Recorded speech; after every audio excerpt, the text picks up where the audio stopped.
The Chicago Botanic Garden has decked its halls with all sorts of greenery this holiday season. Their manager of community gardening joins us now with tips on the trees and plants of the season. Eliza Fournier, welcome back to Chicago tonight. Thanks for having me back. Not at all. First of all, the most important plant item this time of year, of course, is a Christmas tree. Yep. What are the pros and cons of choosing one kind of tree over another? Well, there's several different kinds of trees that you can choose from. Well, one you can decide from fake or real. And for purposes of the conversation, we're talking about real ones. We're going with the real tonight, and it smells real good, doesn't it? It really just smells fantastic. Well, one of the most popular types of trees that we've been seeing in recent years is the Fraser fir. And the nice thing about the Fraser fir, and this is what we have here, this is a little mini Fraser.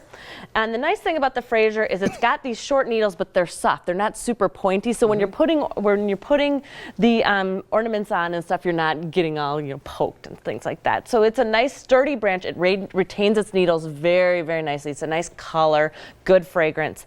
Another type that you might find in a tree lot is this is a pine, a white pine. And for some people, they like a real soft needle. The thing about the white pine is, or really any types of pines, is their limbs are much more flexible. So if you have real heavy ornaments. It's not going to work out as well. But if you'll have a droopy tree. Exactly. But soft and droopy tree. Exactly. We're not sure we always want that. So this is another, this is a balsam fir. And the nice thing about the balsam is it has kind of a longer needle. It's a little bit less dense than the Fraser, and it also tends to be less expensive. I see. In terms of rigidity for holding ornaments? It's a nice and strong tree, and a nice and strong branches. It's a little bit more flexible than the Fraser, but not noticeably so. So in terms of holding the ornaments, the Fraser sounds like the best bet. Okay, Definitely. You go to the lot to buy the tree or the nursery or wherever it is you get, and typically it's really cold and you don't want to spend a lot of time out there. Any tips for making a choice? The one thing, really want to make sure that you're getting a fresh tree. And How do you know that? The best test is to basically take your tree like this, stand it up, and just give it up. And if tons of needles are falling off, that's not the tree you want. So move past to the next tree. And we actually went out and cut our tree for the first time in a really long time this year, and I cannot believe the difference. The sap that's still flowing in the tree, it's amazing. But there's some tips for cutting a tree, some things to keep in mind, like what? Well, first of all, the nice thing about the tree, the ones that you get on the lot or in the field, you don't have to feel like you're stuck with the one that you got. If it has a weird branch, you don't have to keep that. You don't have to be satisfied with that. You can just really go in and do some pruning. For example, like this one, it has this branch that goes straight up and down, just like this. And it's like, how's an ornament going to hang on that? Well, the easy thing to do is you just cut back here, and it's gone, and you can't even tell where it was, and it looks a lot better and can hold ornaments a lot better. Our tree, this portion right here was just really long, and it was just out of proportion, and so we just gave it a little trim. Oh yeah, I mean you can just go like that, and and you usually put something on top anyway, so you're not even going to notice it. The one thing you always want to make sure you're doing is putting a fresh cut on the stump or on the trunk when you get it home.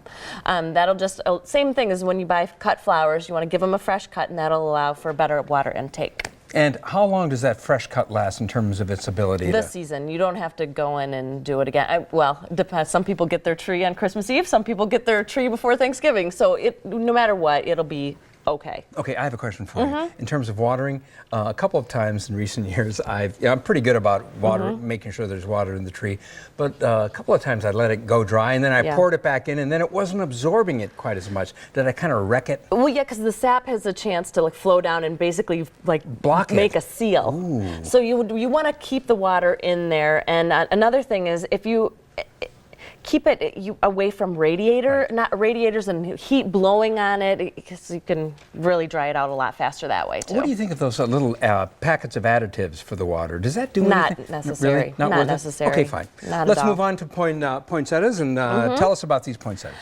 Poinsettias are another. I just love there's so many beautiful sparkly holiday decorations, but there's so many just natural beautiful plants that just make the season bright as well. And poinsettias are one of the best ways to do that. And there's so many. you can get so many different varieties now, and there's not just the red, and the red is beautiful and traditional and great, but there's these kind of funky white ones that are a little bit more, these are called jester, and they've got a little spikier bracts. These are actually not flowers, they're leaf-like structures. And then we've got this variegated one in the front, so there's lots of different, so if you kind of venture into like a garden center, you can find more variety in the poinsettias. And they tend to come in foil. Yes. Anything to be concerned about regarding the foil? The thing about the foil is it basically serves as a catch pot for all of the water that drains out of the pot. Sure, it keeps, that way it doesn't get on your furniture or on your floors or whatever. Right, but it also doesn't get away from the roots of the plant.